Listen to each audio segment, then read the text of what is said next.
مرحباً حبايبي. اليوم جبتلكن خلطة طبيعية بتعالج حب الشباب وبتشيل التصبغات من البشرة بطريقة آمنة ومن مكونات موجودة بكل بيت تقريباً. في كتير ناس بيصرفوا مبالغ على كريمات ما بتعطي نتيجة، بس هاي الخلطة فعالة ومجربة شخصياً.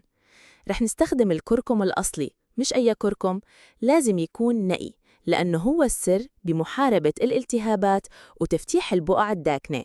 ومنضيف عليه عسل طبيعي لأنه بيرطب البشرة وبيساعد على تجديد الخلايا. ومنحط كمان جل الألوفيرا بيروق البشرة وبيخفف أي احمرار أو تهيج.